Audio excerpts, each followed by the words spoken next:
Plymouth firefighters are back home after helping victims of Hurricane Ida in Louisiana.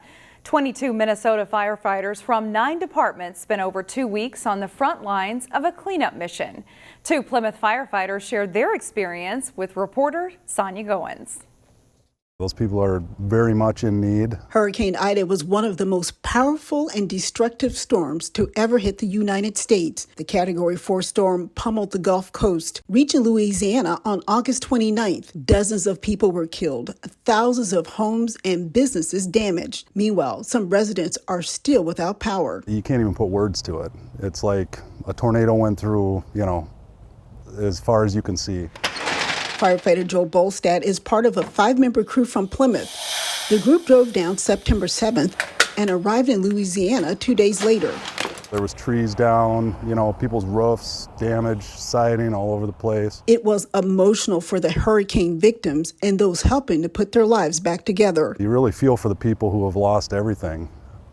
Big time. The recovery efforts also included cleanup. We helped with debris removal and cleaning up people's yards. The Plymouth crew also manned local fire stations in Louisiana. That way, firefighters with hurricane damage could deal with their own homes. We went down very specifically to man fire stations and use their apparatus. So we went down with our own personal equipment, our turnout gear, SCBA, so our breathing apparatus. Minnesota emergency responders say the work was grueling, but they wouldn't hesitate to help if called upon again. It was an awesome, rewarding feeling to be able to help out with that. We really did have a great diversity of skill set, great attitude. Minnesota is known to be able to go down and just do what needs to be done. In Plymouth, Sonia Goins, CCX News. A firefighter from the department that serves New Hope and Crystal also assisted hurricane victims. Minnesota was one of 21 states to answer Louisiana's call for help. Meanwhile, Golden Valley is taking steps to reshape the future of its fire department. That includes a plan to build a new fire station to replace 2 aging buildings. This week, the City Council is expected to formally voice support for a $1.7 million bonding request to the state legislature to help build the new station. Currently, Golden Valley has 3 fire stations and uses a paid-on-call model to staff its department. However, a study conducted 5 years ago recommended that Golden Valley shift to a 2-station duty crew model. To accommodate the shift and improve response times, the city wants to construct a new station near Highway 100 on the east side of Golden Valley. According to city plans, construction on the new fire station would happen in 2024 or 2025. It's budget time in the city of Plymouth, and as one council member put it, the budget is in need of a little haircut. The city council voted down a preliminary tax levy as recommended by staff by a 4-3 vote. The city council then approved a reduced levy, and that vote was 5-2. Under the vote made last week, the city's tax levy would go up by no more than 7% in 2022. That's a decrease of less than 1% from the initial proposal.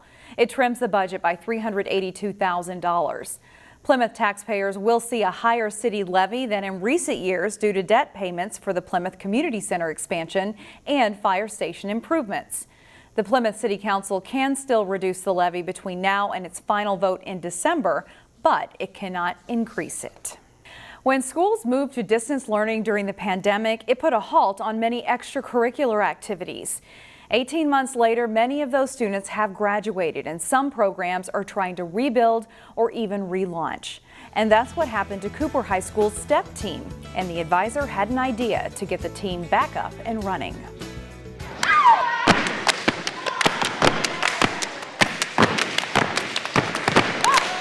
Falling back in step is easy to do. I'm actually very excited.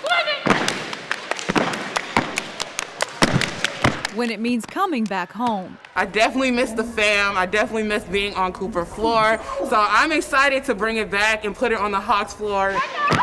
If your family bond is right there, then you know the whole routine will come together. So yeah, the energy. We'll bring it.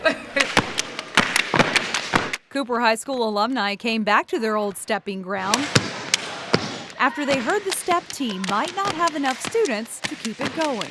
A lot of my students have graduated already, so I only had maybe 2 left. I didn't think that we would have a STEP team again until I came up with an idea. It only took advisor Tammy Rucker reaching out to Cooper alumni to get the excitement back. A lot of students have been coming to me asking, are you going to step? Are you going to step? One student created flyers for me because that's how bad they want step back in the building.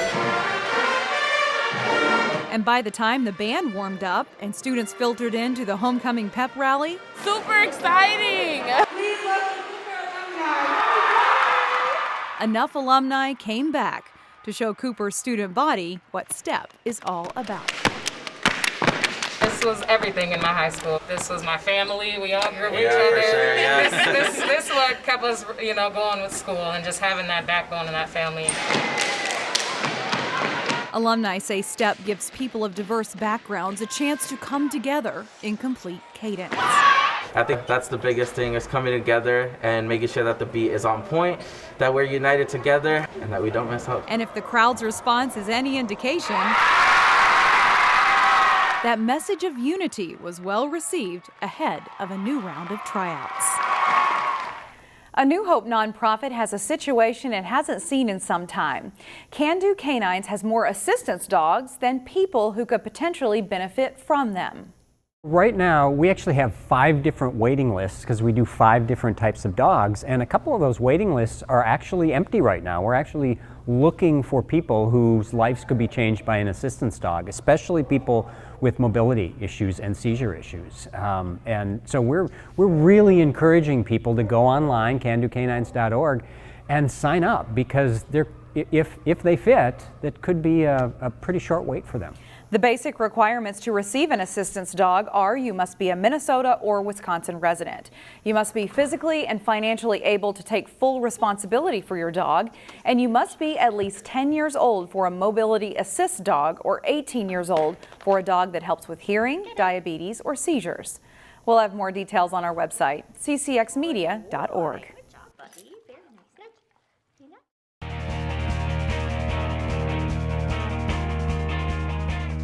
I'm John Jacobson with sports. After a lopsided opening night loss to Maple Grove, the Osseo football team has performed pretty well. Jason Malillo has the highlights from the Orioles game against Roseville. Homecoming at Osseo, the Orioles hosting Roseville. First quarter, Osseo pounds its way down the field, and TJ Clay powers in for a 5-yard touchdown and a quick Orioles lead. Roseville punting from deep in its own end, and the kick is blocked by Owen Dukowitz and recovered by Hamza Wako inside the 20. First play of the ensuing drive, Cade Fitzgerald floats the pass to Dukowitz, and it's a touchdown for the Prom King. Still in the first quarter, a bad exchange on the handoff for Roseville, and the fumble is recovered by Osseo's Najee Brown-Gray. That would set up another Orioles score. Second quarter, another quick throw and catch, Fitzgerald to Dukowitz for an 11-yard Osseo touchdown. It's 33-6 Orioles at halftime. Third quarter, Fitzgerald zips home for a 14-yard touchdown, his second rushing TD of the game, and the Orioles roll to a 47-18 victory, improving to 3-2. Jason Malillo, CCX Sports. Thanks, Jason. Cooper has faced 5 quality opponents in its first 5 games. The Hawks look to move over the 500 mark at their homecoming game against Simley. Homecoming at Cooper High School as the Hawks hosted Simley. First quarter, and Cooper quarterback Joe Russell throws a strike to David Connors. May or may not have been in bounds, but it's ruled a touchdown, and Cooper is out to a 7-0 lead. Still in the first quarter, Cooper down to the 1-yard line. The give is to Camden Royal. He's in for the first of his 2 touchdown runs. The Hawks take a 13-0 lead. Second quarter, Simley in the red zone, but Connors, also playing defense, makes the interception. He's rolled down back at the point. He got the pick, and the Spartans are kept off the board. Cooper gets another score before halftime. Russell rolls out and hits a wide-open Jackson Howard in the end zone for a touchdown. Cooper leads 20-0 at the half.